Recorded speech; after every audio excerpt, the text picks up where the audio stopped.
الآخرة يا عظيم. السلام عليكم ورحمة الله تعالى وبركاته. الحمد لله رب العالمين، والصلاة والسلام على أشرف الأنبياء والمرسلين وعلى آله وأصحابه أجمعين. سبحانك لا علم لنا إلا ما علمتنا إنك أنت العليم الحكيم، ولا حول ولا قوة إلا بالله العلي العظيم. ولا حول ولا قوة إلا بالله العلي العظيم. ولا حول ولا قوة إلا بالله العلي العظيم. رب اشرح لي صدري ويسر لي أمري واحلل عقدة من لساني يفقه قولي. اللهم زدنا علما وارزقنا فحما. ففهمناها سليمان وكلا آتينا حكما وعلما، وسخرنا مع داود الجبال يسبحنا والطير وكنا فاعلين. يا حي يا قيوم يا رب موسى وهارون يا رب إبراهيم يا رب عيسى يا رب محمد صلى الله عليه وسلم، أخرجنا من الظلمات الوهم إلى نور الفهم. اللهم فقهنا في الدين وعلمنا التأويل.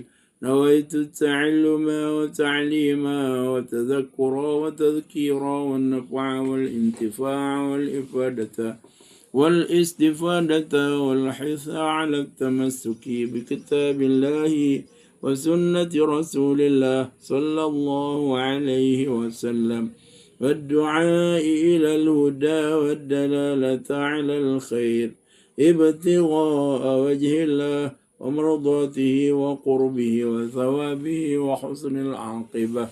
يا فتح يا عليم يا فتح يا عليم يا فتح يا عليم، افتح لنا فتحا قريبا يا فتح يا عليم يا فتح يا عليم. الفاتحة. أعوذ بالله من الشيطان الرجيم. بسم الله الرحمن الرحيم. الحمد لله رب العالمين الرحمن الرحيم مالك يوم الدين، إياك نعبد وإياك نستعين، اهدنا الصراط المستقيم، صراط الذين أنعمت عليهم غير المغضوب عليهم ولا الضالين. آمين. Alhamdulillah, puji syukur pada Allah Subhanahu Wa Taala kerana pada pagi yang mulia ini, pada pagi 1 Rajab, alhamdulillah kita berada pada bulan Rajab. Alhamdulillah dengan nikmat Allah SWT, semoga Allah Ta'ala memanjangkan umur kita sehingga kita dapat memasuki bulan Ramadan. Allahumma barik lana fi Rajab wa Sya'ban wa ballighna Ramadan. Ya Allah, berkatilah pada kami dalam bulan Rajab dan Sya'ban, dan sampaikanlah kami pada bulan Ramadan. Jadi, alhamdulillah, selawat dan salam kepada junjungan kita Nabi Muhammad SAW dan para sahabat dan semua ahli keluarga baginda SAW dan segala umatnya sehingga akhir kiamat nanti. Amma ba'd. Baik, pada pagi ini alhamdulillah kita akan memulakan tajuk yang baru pada muka surat 363 dalam kitab Mukasyafatul Qulub.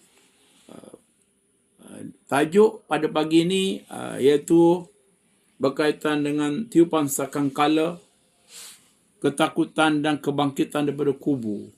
Ini adalah satu fasa selepas daripada kematian. Selepas kematian atau selepas pada berlakunya sangkakala, iaitu berlakunya kiamat. Dalam Al-Quran, ayat-ayat menunjukkan tentang tiupan ataupun asur ataupun tiupan sangkakala itu ada dalam beberapa ayat yang boleh kita dapati. Yang masyhurnya dalam ayat yang kita sentiasa baca dalam surah Yasin, tak? Dalam surah Yasin, kemudian dalam surah yang lain pada dalam surah Az-Zumar pada ada. Dan dalam surah An-Naml pun ada. Jadi kita pada pagi ini sebelum kita pergi lebih lanjut dalam kitab Kasyafatul Qulub, kita akan membaca beberapa ayat yang menyebut tentang tiupan sekangkala apa yang berlaku sebelum berlakunya kiamat.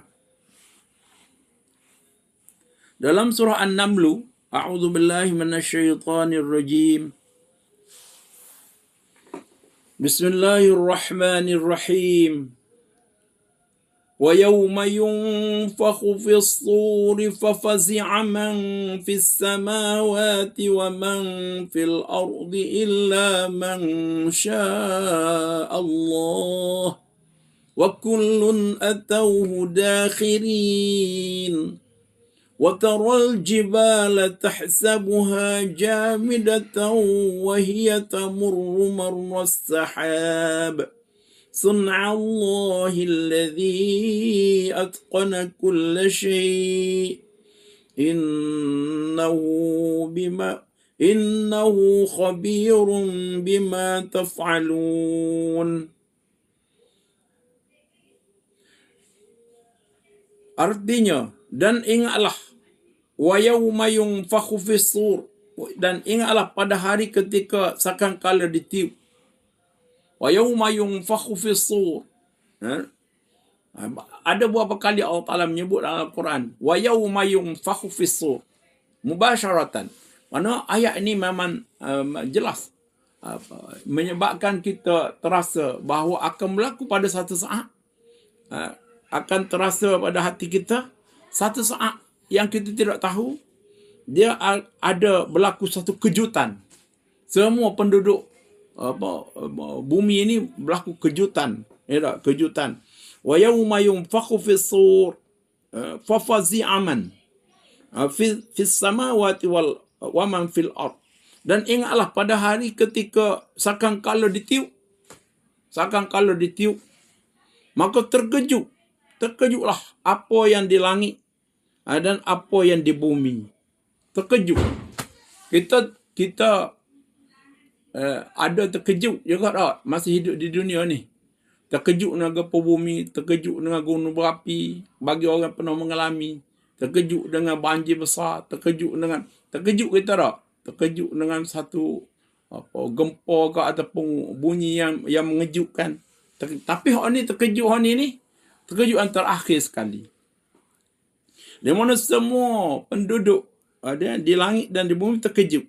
Maka terkejutlah apa yang ada di langit dan apa yang ada di bumi. Wa yauma yunfakhu fis-suri fafazi'aman fis samawati wa man fil ard. Terkejut. Jadi kita boleh bayangkan kita terkejut ni memang terkejut ni adalah satu keadaan yang kita jadi hilang kita punya perasaan kita. Kita jadi dalam keadaan terpinga-pinga, terkejut. Wa yauma yunfakhu fis-suri fafazi'a man fil samawati wa man fil ard. Apa berlaku kiamat kan? Apabila berlaku kiamat, perubahan yang total, yang keseluruhan berlaku, terkejut orang. Semua terkejut. Illa man syaa Allah. Ada orang tak terkejut. Ada. Mintalah kita termasuk orang-orang yang tidak terkejut. Illa man syaa Allah. Mana kita menghadapi situasi saat genting itu, saat yang kita tunggu-tunggu tu, kita tahu dah dia akan berlaku. Bagi orang beriman memang dia yakin sungguh akan berlaku. Cuma duk tunggu. Pun jadi tu, dia stabil. Dia tidak panik. Tak terkejut. Tapi itu pilihan Allah lah. Bukan semua orang macam tu. Sebab kita tak boleh nak pilih. Memang kita semua memang nak tak mesti terkejut lah masa tu tak. Tetapi kalau Allah Ta'ala tak pilih kita, tidak kandung atas kita, terkejut kita. Tak kira orang macam mana pun, dia akan terkejut. Tak kira lah dia tu keadaan orang macam mana pun, di sisi mana atas dunia ni, orang kaya ke, orang miskin ke, orang jahil ke, orang alim ke, semua terkejut belaka. Kalau Tuhan tidak pilih dia, jadi tidak terkejut. Tapi kalau Allah Ta'ala pilih dia, Allah Ta'ala pilih siapa syarat. Tak kira siapa. Allah Ta'ala nak atas kasih sayang dia pilih orang tu, tak terkejut orang tu. Ni kita kena menagih kasih sayang Tuhan, mendamba kasih sayang Tuhan supaya kita tidak termasuk orang terkejut. Seksa, terkejut tu pun tak seksa dah. Wa yawma yunfakhu fis sur fa fazi'a man fis samawati wa man. Kalau orang baca ayat ni kan, dia akan berasa. Teruslah baca banyak kali. Baca akan berasa. Saat tu kita gerung nak menghadapi. Wa yawma yunfakhu fis sur wa fazi'a man fis samawati wa man fil ard illa man syaa Allah. Iaitu ingatlah pada hari ketika sangkakala ditiup, maka terkejut habis apa yang ada langit dan bumi, kecuali siapa yang dikehendaki Allah, dan mereka semua datang menghadapnya dengan merendah diri. Maka semua orang jadi rendah diri belakang, kelonglah. Jadi tak ada agung, tak ada berasa hebat, berasa kesombongan, tak ada. Orang jadi kelong habis dengan kejutan tu. Betul kita nak tak? Kita kalau benda berubah pelik sikit, terkejut tu tak ada lah. Hak hebat-hebat hak duduk sombong-sombong sampai bergaduh sama sendiri apa tak ada dah. Kerana menghadapi perubahan situasi yang mengejutkan. Contoh dulu kan di Aceh dah. Ada duduk balas sama sendiri dah. Tapi apabila mari tsunami, jadi tak ada balas sama sendiri dah. Sibuk dah menghadapi kejutan tadi. Dah. Sebab itu kita di antara Rasulullah SAW menyebut di antara sebab berlakunya bala bencana yang besar-besar disebabkan penduduk negeri tersebut. Jadi kita ni bimbang juga tempat kita ni dah. Jadi kalau sampai satu tahap layak, maka akan lipahlah bala-bala atas kita. Na'udzubillah min zalik. Jadi ada faktor kerosakan penduduk bumi tersebut. Ya tak? Jadi di sini kita kena ingat mana apabila berlaku kejutan tu semua orang kelak berlaku dah. Tak ada hak sambung-sambung atau tak ada. Wa kullun atau hudakhirin. Wa kullun mana semua. Semua dan mereka semua datang menghadap pada Allah. Dalam keadaan merendah diri dah. Tak ada orang berasa hebat dah masa tu di hadapan Allah Subhanahu. Kemudian di saat itu digambarkan ayat Al-Quran ini, وَتَرَى الْجِبَالَ تَحْسَبُهَا جَامِدَةً. Kamu mengira, dan engkau melihat gunung-gunung ganang yang engkau anggap dia tetap di tempatnya, padahal ia berjalan seperti awan. Jadi, mana gunung-gunung berterbangan seperti awan. Itulah ciptaan Allah yang Allah cipta dan sempurna segala sesuatu. Sesungguhnya Allah, Dia maha teliti dengan apa yang kamu lakukan. Jadi kita, apa yang kita buat, Allah Ta'ala tahu secara terperinci satu persatu. Jadi, peristiwa berlakunya kiamat dan manusia dihimpunkan oleh Allah Ta'ala. Semua orang yang berdusta, orang yang benar, dihimpunkan. Disebut wa yawma nahsyuru min kulli ummatin faujan mimman yukadzibu bi ayatina fahum yuzaun.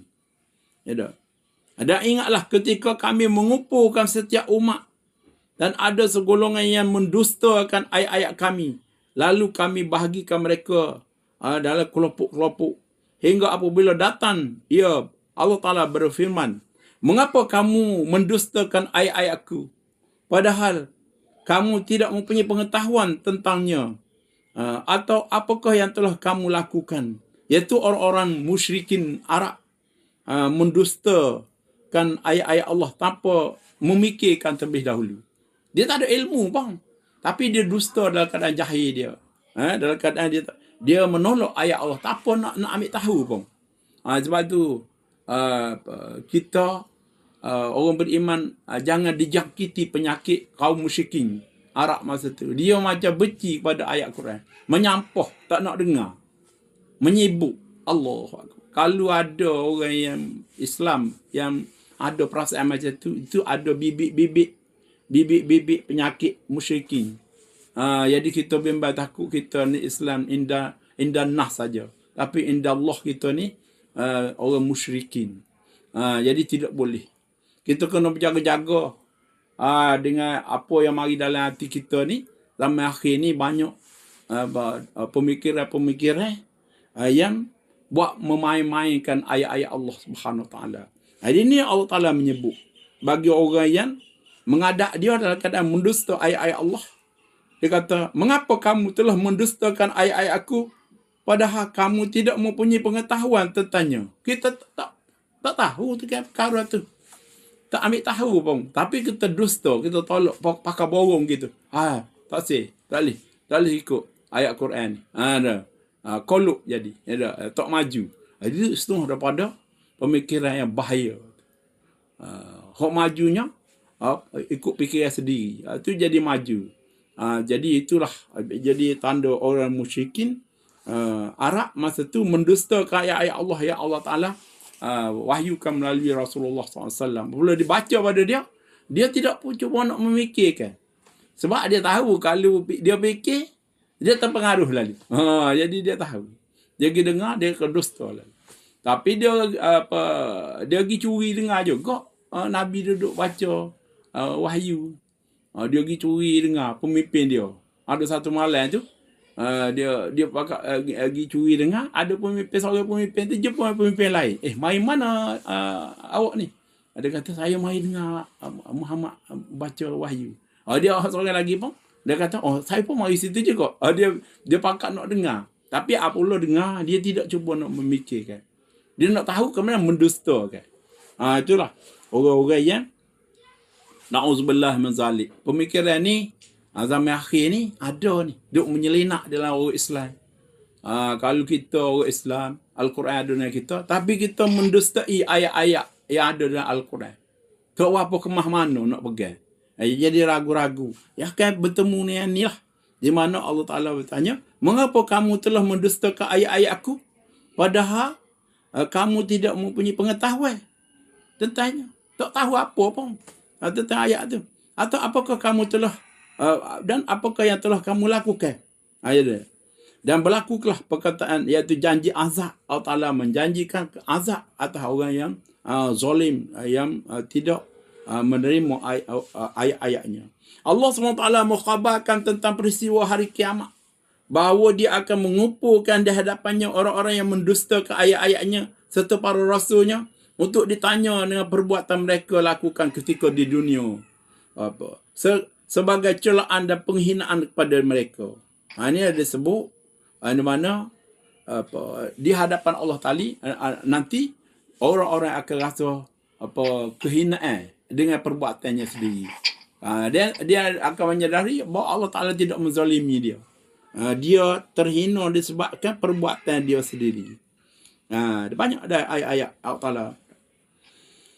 Kemudian itu ketika berlaku gepa yang kuat, berlaku gepa yang kuat, wafazi aman fis samawati wal ard, berlaku satu tiupan menjadi gepa yang kuat, kemudian dituruti dengan gepa yang menghancurkan. Ya tak? Satu tiupan yang menghancurkan. Kita baca ayat dia ni. Surah Az-Zumar pula ni. Surah Az-Zumar. A'udzu billahi minasyaitonir rajim. Az-Zumar ayat 68. Wa nufiqa fis suri fasa'iqa man fis samawati wa man fil ardi illa man syaa Allah. Thumma nufikha fihi ukhra fa idza hum qiyamun yanzurun. Ini ialah sakangkala menjadikan mati dah hancur. Dan sakangkala pun ditiup, maka matilah semua makhluk yang di langit dan di bumi, kecuali mereka yang dikehendaki oleh Allah. Tak mati. Ada. Tetapi hak lain mati. Segala makhluk semuanya mati di langit dan di bumi, kecuali mereka yang dikehendaki oleh Allah.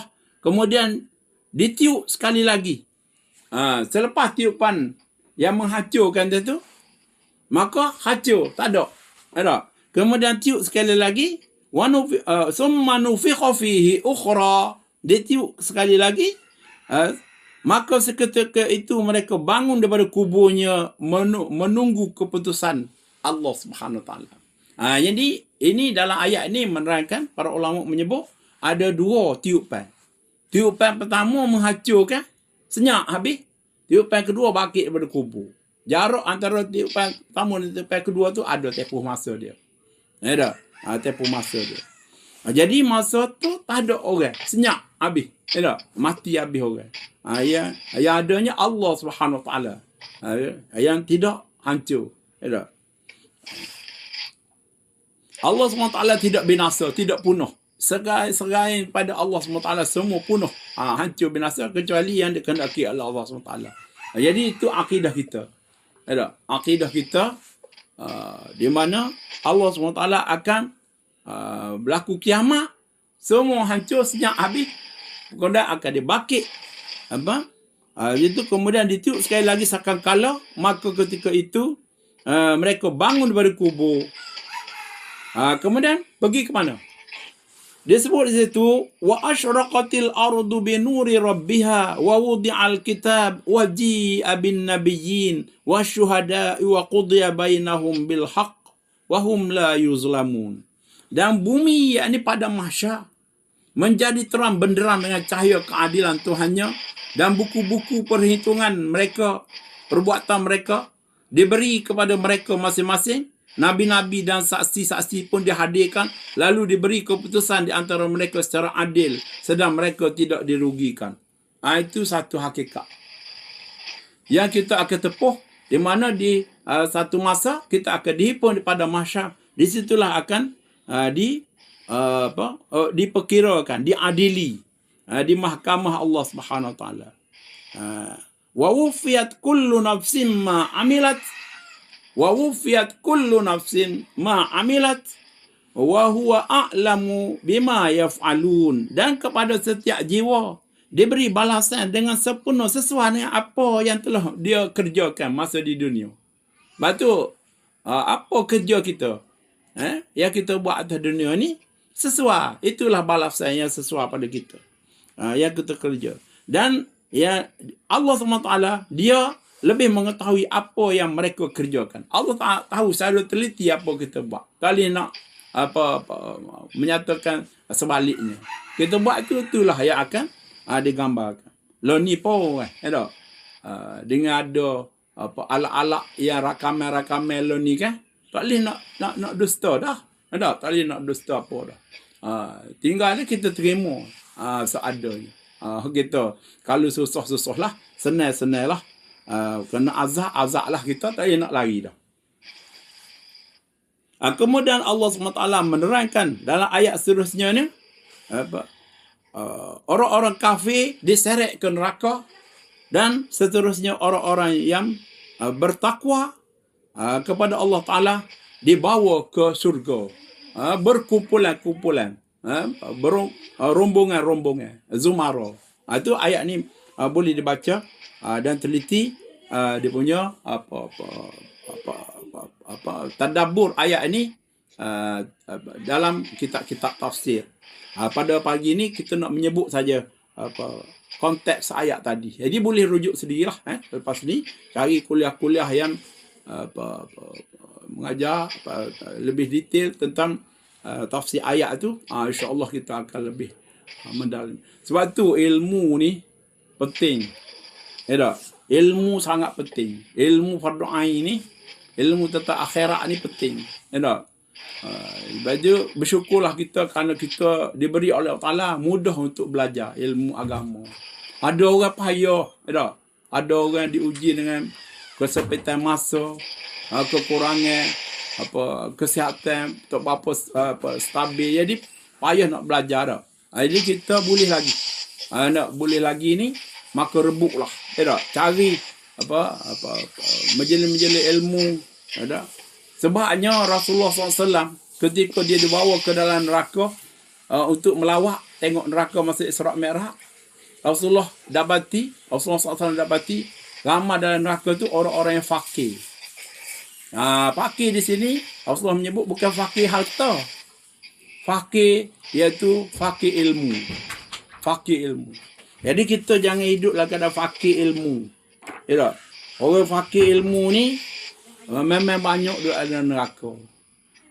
Jadi fakir ilmu ni sebab dia tidak penting pada ilmu. Mungkin dia orang yang tidak susah, orang senang, tapi ilmu dia kurang. Ilmu fardu ain lah. Ya tak? Sebab kalau orang tu katalah dia beramal pun dengan beramal ibadat pun, kalau tanpa ilmu, al-amalu bi ghairi ilmin mardudatun. Amal yang tak ada ilmu, dengan tak ada ilmu tertolak. Lantuk balu tidak diterima. Mana kalau ibadat tu tidak diterima kerana dengan jahil. Jadi apabila itu yang faktor sebenar asal agama ni penting. Kerana fakir bukan fakir harta. Yang banyak dalam neraka tu iaitu fakir ilmu. Dia tidak berilmu. Tak penting pada ilmu. Jadi kita dengan umur kita yang ada ni, rebutlah. Jadilah budaya ilmu. Budaya ilmu, belajar daripada buayan hingga lian lahak. Baik. Kemudian kita pergi satu ayat lagi yang kita sentiasa baca dalam surah Yasin berkaitan dengan tiupan sangkakala ni. A'udzu billahi minasy syaithanir rajim. Bismillahirrahmanirrahim. Wa nufikha fis-sur fa idza hum minal ajdathi ila rabbihim yansilun. Qalu ya waylana man ba'athana min marqadina hadza ma wa'ada ar-rahman wa sadaqal mursalun. Jadi ini disebut oleh Allah SWT dalam firman Allah SWT, wa nufikha fis-sur, lalu ditiupkan sangkakala. Jadi sangkakala ni ditiup sangkakala sangkakala yang keberapa ni? Tadi sangkakala dia royak dua sangkakala tadi dah dalam surah Az-Zumar tadi. Sangkakala tu yang pertama tu dihancurkan semua, mati semua. Kecuali yang tidak dikehendaki Allah hancur, tak hancur dia, tak punah dia. Hancur semua, tak ada, senyap. Kemudian sangkakala yang kedua dibakit. Jadi sangkakala yang disebut sini sangkakala yang kedua ni. Para ulama menyebut sangkakala yang kedua ini iaitu sangkakala tiupan sangkakala yang kedua iaitu membangkitkan orang daripada kubur. Sangkakala yang kedua. Wa nufikha fis-sur fa idza hum minal ajdathi ila rabbihim yansilun. Lalu ditiupkan sangkakala sangkakala, ditiupkan sangkakala, maka ketika itu mereka pun keluar daripada kubur dalam keadaan hidup menuju kepada Tuhannya. Jadi Allah Ta'ala hidupkan kita balik. Tubik daripada kubur. Tubik daripada kubur tu ada proses dia lah. Ada dalam kitab hadis menerangkan cara dibangkitkan Allah Ta'ala. Jadi kita tidak sebut panjang lah di sini. Mana boleh kita rujuk pada kelas-kelas kuliah berkaitan dengan kebangkitan. Jadi di sini lalu ditiup sangkakala, maka seketika itu keluarlah daripada kubur dalam keadaan hidup menuju kepada Tuhannya. Tapi mereka tu ada setengah daripada manusia ni, ba'dun nas, minta kita tidaklah. Dia kata apa? Ya wailana, dia kata. Ya wailana. Ya wailana, dia kata. Apabila dibangkitkan daripada kubur, dia pun kata, ya wailana. Man ba'athana min marqadina. Jadi dia tanya. Mereka kata, ya wailana. Oi, celaka. Siapa yang membangkitkan kami daripada tempat tidur kami ni? Oh, dia tak si bangun. Dia tak si bangun daripada kubur. Para ulama kata, orang ni orang jenis mana ni? Orang jenis mana ni? Kalau beriman dia tidak jadi gini. Ini ialah orang yang takut nak pergi ala kerpan. Dia takut nak pergi ala kerpan. Daripada kubur gimana kepada masyar. Jadi dia tak segi. Dia takut sebab dia tahu dah dia akan jadi kena seksa ala kerpan. Jadi dia tak segi. Jadi dia sedap tidur. Dia sedap duduk ala kubur. Jadi dia tak segi ni. Jadi dia kata, qalu, kata mereka itu. Mereka berkata, celaka kami. Celaka. Siapa ni yang, mana dia macam nak marah lah. Celaka. Siapa yang membangkitkan kami daripada tempat tidur kami sedak-sedak ni? Dia sedak tidur lah kubur. Tak sedak mana juga. Tapi dia tak sigil lah ke depan. Nak naik alah ke dunia tak boleh dah. Dia kena agak ke depan. Dia marah. Lepas tu datanglah jawapan. Hadza ma wa'ada ar-Rahman. Jawapan. Mari royak. Inilah yang dijanjikan oleh Allah yang pemurah, yang Rahman. Allah Ta'ala yang Rahman royak dah masa duduk atas dunia dulu macam-macam dah royak. Beri peringatan supaya sedar. Jadi nasib dia gitulah. Kita kalau nasib jenis begini kak, dia akan jadi tak sigilah ke depan. Nauzubillah min zalik. Kita tak jadi orang macam ni. Jadi kita baca semua ayat ni dah. Siapa ke ayat ni? Kita minta doa lah, ya Allah. Jangan aku jadi macam orang macam ni, ya Allah. Tak bangun daripada kubur. Jadi orang nak suruh bakit tak tapi tak pun kena pergi juga. Maka terseksa lah dia. Dia buat dengan mecok, dengan tidak suka. Kita nak kalau buat satu benda dengan kita tak suka, seksa lalu dah. Jadi dia tak suka nak bangun. Kalau dia suka, dia tak kata gini. Dia kata, ya wailana. Dia menyumpah. Ya wailana, celaka dia kata. Siapakah yang membangkitkan kami daripada tempat tidur kami ni?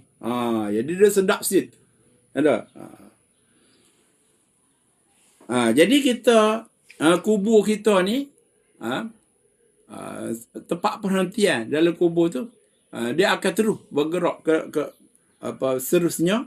Ada orang tak bergerak seterusnya nak duduk situ juga.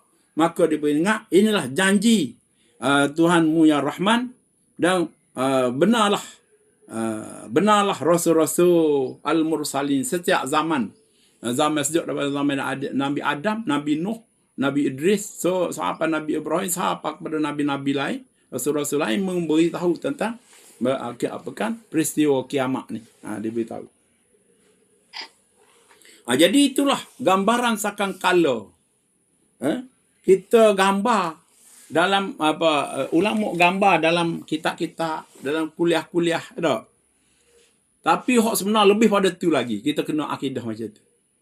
Kalau kita berasa takut dah dengan qadar hak ulama cerita tu, berasa sia-sia dah, tertekan dah perasaan kita, nanti hak sebenar lagi hebat lagi. Bukan tak boleh nak banding. Hak ni kita boleh gambar lebih kurang ya ni. Kerana kita tak mampu nak gambar hak sebenar. Tapi kita akan hadap benda sebenar begitu. Bukan lebih lagi. Sebab tu orang takut. Dia dulu akan takut tersambung. Nak menghadapi kiamat. Ya, takut. Kalau orang tak takut ke kiamat tu, kira macam dia tak kenal kiamat. Kalau orang kenal kiamat, dia takut. Dia takut semua. Sebab tu Rasulullah SAW. Zaman Rasulullah tu, Rasulullah kata, zaman aku dengan kiamat tu antara dua jari ni. Lepas tu Rasulullah kalau zaman Rasulullah SAW berlaku gelap sikit langit, dia nak masuk masjid lalu. Nampak macam dia takut. Masuk masjid berdoa apa semua dah. Masuk masjid. Ada apa pelik sikit cuaca, masuk masjid lalu. Jadi kita takut. Tapi kita tidak rasa takut sebab kita tak apa kenal. Jadi ketakutan.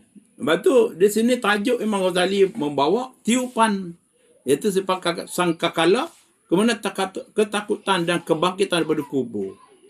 Kita baca dah sikit buat mula insya-Allah dalam kitab Mukasyafatul Qulub. Tadi kita ambil ayat-ayat Al-Quran menerangkan sangkakala. Banyak lagi ayat tu. Boleh carilah insya-Allah. Kemudian tiupan ketakutan dan kebangkitan daripada kubur. Rasulullah SAW bersabda, bagaimana aku boleh merasa tenang? Macam mana aku boleh rasa tenang? Sementara pemegang sangkakala, siapa? Mengikut apa yang kita tahu, yang kita akidah, malaikat yang tiup sangkakala ni Israfil. Bagaimana aku boleh tenang? Sementara pemegang sangkakala tadi, Israfil tu, telah letak sangkakala mulut dia dah. Sur ni sangkakala. Sangkakala letak mulut dah. Sangkakala dia Israfil lah pemegang sangkakala letak mulut dia dah. Itu pada mulut. Duduk hingga ke dahi dia dah. Dan memasang telinga sambil menunggu perintah untuk meniup. Dia duduk standby dah ni. Allah Ta'ala perintah tiup lalu. Dia duduk standby. Bukannya duduk letak mana tidak. Duduk standby. Tak? Duduk standby dah. Jadi macam mana Rasulullah kata, aku boleh tenang. Rasulullah. Tapi kita boleh tenang. Tak? Tidak. Itulah beza kita. Kita bukan Rasul lagi Nabi. Tapi kita kena tirulah. Carilah. Cari jalan untuk jadi kita rasa gerung dengan keadaan itu. Sebab kalau tak ada gerung dan perasaan itu, mana dia tak kenal lagi. Dia tidak duduk atas hakikat lagi. Dia duduk atas pura-pura lagi. Duduk atas duduk khoyalan lagi. Tidak. Jadi kita kena sedar bahawa keadaan Allah ni sedar atau tak sedar. Israfil duduk mulut dah teropik dia. Sangkakala tu duduk mulut dah. Tunggu perintah, telinga duduk perhati dah. Tuan nak perintahnya, dia tiup lah. Itu satu. Kemudian Muqatil rahimahullah berkata, sangkakala itu adalah trompet. Israfil alaihissalam telah menempatkan sangkakala yang berbentuk trompet itu ke mulut dia dah. Duduk mulut dah. Besar kepala sangkakala itu seluas langit dan bumi. Ia mengarahkan wajahnya ke arash sambil menunggu bilakah ia diperintah untuk meniupnya. Perintah itu datang daripada arash. Daripada arash. Jadi dia, wajah dia duduk tengok ke arash. Duduk pandai ke arash, tunggu. Macam kita duduk tunggu standby dah. Kita dah standby, ada orang nak WR standby. Mata kita duduk tajam, duduk tengok kepada orang nak WR tu. Sebab dia tak siwi lewat sikit pun. Arapuk lalu. Jadi gitu. Jadi gitulah keadaan digambarkan oleh para ulama. Yang ni Muqatil berkata sangkakala itu adalah trompet. Israfil alaihissalam telah menempatkan sangkakala yang berbentuk trompet itu ke mulut dia. Duduk mulut dah. Dan besar kepala sangkakala itu seluas langit dan bumi. Dan ia mengarahkan wajahnya ke arash. Iaitu malaikat Israfil tadi duduk tengok ke arash. Menunggu bilakah ia diperintah untuk meniupnya. Tiupan pertama yang akan dibuat iaitu penghuni langit dan bumi mati. Terkejut. Yakni mati, makhluk mati kerana ketakutan yang amat dahsyat. Kecuali yang dikehendaki Allah SWT. Siapa dia? Ni kita kena ambil perhatian. Iaitu yang tidak hancur masa tu. Iaitu Jibril alaihissalam, Mikail alaihissalam, Israfil alaihissalam, Israel alaihissalam. Itu malaikat. Israel ni pencabut nyawa. Kemudian malaikat pencabut nyawa diperintah untuk mencabut nyawa Jibril. Setelah berlaku tiupan yang pertama tadi, semua hancur kecuali pak ni. Jadi pak ni iaitu Jibril, Mikail, Israfil dan Israel. Tidak cabut, tidak mati. Kemudian Allah Ta'ala perintah supaya Israel cabut nyawa Jibril. Kemudian Mikail, lalu Israfil. Jadi 3 kena cabut. Lalu malaikat pencabut nyawa itu pun mati. Malaikat pencabut nyawa pun mati juga. Setelah tiupan pertama, seluruh makhluk tinggal di barzakh. Berapa lama? Berapa lama? Mengikut ulama menyebut, sebahagian pada ulama, dan apa yang terdapat dalam kitab ini, iaitu selama 40 tahun. Jarak antara kita duduk, jarak masa kita duduk dalam barzakh tu, tinggal di barzakh sampai kiamat tu, sampai kiamat. Seluruh makhluk tinggal di barzakh selama 40 tahun. Barzakh ni ialah tempat menunggu untuk dibangkit kali kedua. Lantas Allah SWT menghidupkan Israfil. Lepas 40 tahun tadi, Israfil pun dihidupkan dan memerintahkannya untuk meniup kembali sangkakala untuk kali kedua. Ini Abu baca kitab Mukasyafatul Qulub ni. Bukan rekor-rekor ni dah. Minta maaf dah. Jadi dalam kuliah hamba ni, kita baca hak rujukan. Bukannya kita apa rekod-rekod tidak. Jadi kalau yang ada kitab tu boleh rujuk lah. Kalau hamba salah baca, boleh royak. Ya tak? Jadi supaya hak kita ambil ni hak muktabar, hak ada dalam kitab. Dalam kitab dah. Orang dulu-dulu duduk pegang gini dah. Jadi boleh kita belajar kitab, kita belajar hak orang dulu duduk pegang.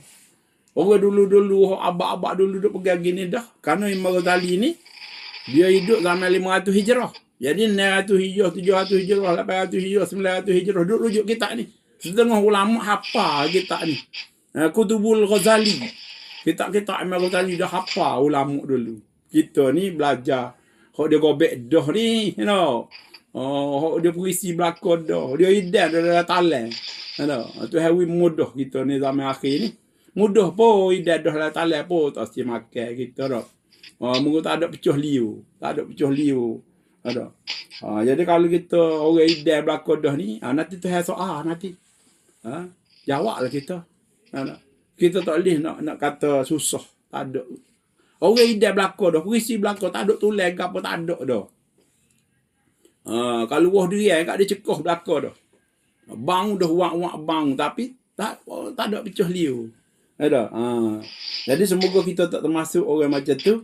Kita orang yang memang gairah, temuk kepada ilmu, khususnya ilmu akhirat, ilmu tentang akhirat. Habis itu. Jadi Allah Ta'ala hidupkan Israfil mula-mula sekali. Allah Ta'ala menghidupkan Israfil dan memerintah dia tiup. Saka kala karya kedua, maka itulah dalam firman Allah SWT yang baca tadi, thumma nufikha fihi ukhra fa idza hum qiyamun yanzurun. Kemudian ditiup sangka kala sekali lagi, maka serta-merta bangun daripada diri menunggu kesudahan masing-masing. 40 tahun deh kita duduk senyap tak ada berapa satu deh. Masa tu 40 tahun alam di barzakh 40 tahun. 40 tahun kiraan mana wallahu alam ada sebut 40 tahun. Kiraan mana kalau di sisi kita 1000 tahun, di sisi Allah setahun baru dah. Itu dah. Kalau kiraan tu sipir tu lama. Kita jangan kata 40 tahun je. Tak lama mana. Jadi kalau itu kiraan kita. Kalau sebenar ni nanti tunggu. Jadi tunggu. Selama 40 tahun. Dalam di barzakh. Lantas dihidupkan balik dengan tiupan sangkakala yang kedua. Hak ni orang tak si bangun ni. Tak si bangun tiup sangkakala kedua, tak si bangun nak pergi tempat perhimpunan tak sigi. Nak rehat situ. Tak ada dah. Habis dah masa rehat. Marah pula. Ya wailana. Bapa ni. Siapa ni duduk membakitkan aku. Aku duduk tidur molek-molek ni. Jadi dia berasa seronok.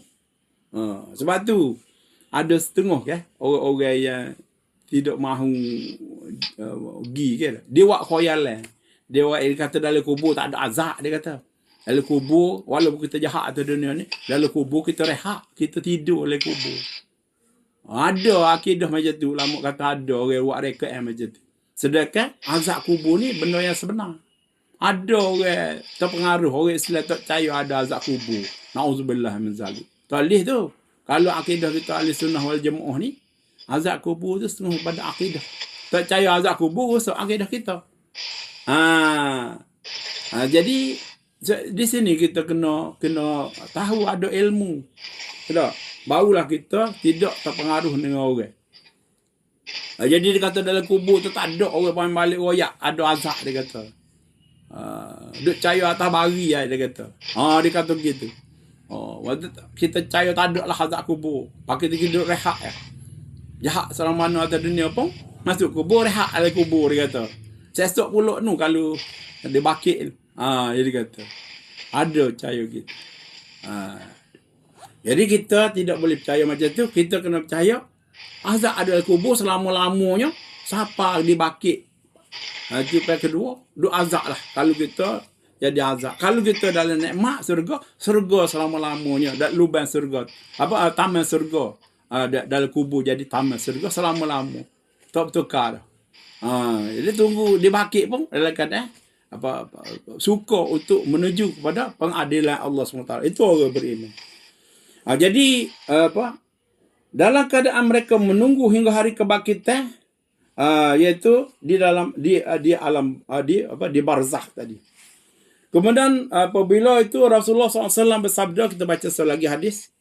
Ketika tiba hari kebangkitan, pembawa sangkakala itu datang lalu diletak ke mulutnya, lalu menempatkan satu kakinya di hadapan dan satu kaki di belakang sambil menunggu bilakah ia akan diperintah untuk meniup. Oleh itu takutlah akan tiupan itu. Kita kena takut. Rasulullah menyebut kena takut pada tiupan. Mereka fikirkanlah tentang kelunakan, kehancuran dan ketundukan yang akan dihadapi oleh mereka. Mereka juga taat pada apa yang diputuskan bagi mereka, sama ada kebahagiaan dan kesengsaraan. Di tengah mereka engkau hancur seperti kehancuran mereka dan bingung seperti kebingungan mereka. Bahkan kalau di dunia ini engkau masuk orang-orang yang bertindak sewenang-wenangnya dan orang-orang kaya, pada hari itu raja-raja di dunia menjadi lebih hina daripada orang yang hina, daripada penghuni bumi. Dan lebih rendah daripada orang yang rendah pada penghuni bumi. Lepas tu orang sombong-sombong kan. Jadi hina sangatlah di akhirat nanti. Mereka dipijak-pijak oleh kaki-kaki yang menyerupai semut. Supaya semut dia kena pijak. Ketika itu binatang-binatang liar daripada lembah-lembah dan gunung-gunung datang dengan merendah. Binatang-binatang pun dihidupkan dalam keadaan merendah diri. Ketika itu binatang-binatang liar, walaupun dia ganah, tapi merendah. Dengan kepala tunduk, bercampur dengan manusia. Mereka berkumpul dalam keadaan kengerian, ketakutan akan tiupan dan kesibukan untuk melarikan diri. Jadi itulah firman Allah SWT. Wa idzal wuhush husyirat, dan apabila binatang-binatang liar dihimpunkan. Kemudian syaitan-syaitan dan orang-orang sombong didatangkan dengan kesombongan dan kebongkakan mereka. Mereka tunduk kerana takut pada Allah. Jadi ini kupu syaitan dan kucu-kucu dia di kalangan manusia. Ada syaitan. Syaitan ini memang dia sombong, dan ada manusia yang terpengaruh ni jadi sombong. Allah Taala peripung. Mereka datang kerana takut, tunduk. Inilah firman Allah SWT. Fa rabbika lanahsyurannahum wasyayatin thumma lanuhdirannahum hawla jahannam jisiyya. Oleh itu demi Tuhanmu wahai Muhammad, sesungguhnya kami akan himpunkan mereka yang kafir. Himpunkan mereka yang kafir itu berserta dengan syaitan-syaitan di padang mahsyar. Kemudian kami akan bawa mereka duduk berlutut di keliling neraka Jahannam. Tunggu masuk neraka Jahannam. Bayangkan keadaan anda dan keadaan hati anda ketika itu. Ini cara ditarik perasaan kita. Imam Ghazali rahimahullah tarik perasaan kita. Cuba bayang kalau mung jadi macam tu. Allahu Akbar. Dia kata, bayangkan keadaan anda dan keadaan hati anda ketika itu. Bayangkan. Jadi manusia ada satu keistimewaan, iaitu dia boleh membayangkan. Makhluk lain tak boleh. Manusia, makhluk binatang, pokok-pokok tidak boleh. Manusia boleh membayangkan. Sebab tu manusia ni dengan akal dia boleh membayangkan. Dia boleh amrun iktibari, iaitu perkara-perkara yang diiktibarkan. Kehebatan manusia. Sebab dia boleh bayangkan. Dengan bayangan tu dia boleh buat plan. Belum buat rumah, dia buat plan dulu. Zaman dulu ni plan tu dia buat dengan sistem yang dia rekod. Dia boleh buat lagi canggih. Kau lama, kau canggih. Itu sebab keistimewaan manusia. Dia boleh membayang. Tapi duk bayar setakat dunia saja. Tak siapa ke akhirat. Jadi cerdik lo. Pusat buta. Kata Tok Guru. Ada. Jadi dia pandai learn ni ya. Takat wawasan dia wawasan di dunia saja. Tidak sampai wawasan ke akhirat. Mana bayangnya dia tidak sampai ke akhirat. Jadi ulama-ulama lah mengasuh cara berfikir umat ni supaya sampai ke akhirat bayangnya kita. Cuba bayangkan keadaan anda dan keadaan hati anda ketika kita duduk. Kita tak apa lagi situ. Tapi cuba kita bayang. Jadi dengan bayangan ni, bayangnya benda yang sebenar begini. Sebab benar dalam kubur sebenar, pada masa sebenar, hisab dia pada masa dia mahkamah Allah tu sebenar, ada mizan timbang amal tu sebenar, titian sirat tu sebenar, syurga tu sebenar, neraka tu sebenar, syafaat Nabi tu sebenar. Jadi sebenar ni, kalau kita membayang benda sebenar, jadi sebenar lah kita. Hak kita lah ni duk bayang benda hak tak sebenar. Dunia ni tidak sebenar sebenarnya. Hak boleh kita boleh tu Hak tu yang tetap. Sejak azali lagi kita boleh banyak tu. Jadi kita dulu bayang macam di luar apa hak tu yang tetap tak dapat sebab sudah. Itu khayalan yang tak kunjung tiba. Ada. Jadi aria dan akda dalam fikiran kita jadi gelap fikiran kita sebab kita mengkhayalkan benda tak sebenar. Tapi kalau kita mengkhayalkan ataupun membayangkan, khayalan ni lah bayangan lah. Orang Arab panggil khayal. Khayal. Kita pun guna juga perkataan khayal tu. Bayang, kita bayang. Bayangkan keadaan anda dan keadaan hati anda ketika itu. Kemudian renungkanlah bagaimana setelah kebangkitan itu diiringi mereka ke dalam kepada mahsyar dengan tidak ada beralas kaki dan telanjang, kupu pada masyarakat kerana telanjang dan tidak berpakaian dan belum dikhitan menuju ke tanah mahsyar yang tanah putih dan data. Ini gambaran pada mahsyar. Jadi rasa setakat itu dululah kisah pada mahsyar ni. Kita sambung pada kuliah seterusnya untuk gambaran yang lebih jelas tentang pada mahsyar. Yang mana Imam Al-Ghazali membawa gambaran tentang pada mahsyar. Wallahu a'lam bissawab wa ilaihil marju'al ma'ab. Setakat itu dulu untuk pagi ni. Kita sambung pada kuliah seterusnya. Mohon maaf segala kekurangan dalam kuliah ini. Dan terima kasih pada semua yang dapat bersama pada pagi ini. Aqul qawli hadha wa astaghfirullahal azim li wa lakum. Wassalamualaikum warahmatullahi taala wabarakatuh. Waalaikumsalam warahmatullahi wabarakatuh. Bersama. Warahmatullahi wabarakatuh. Bersama.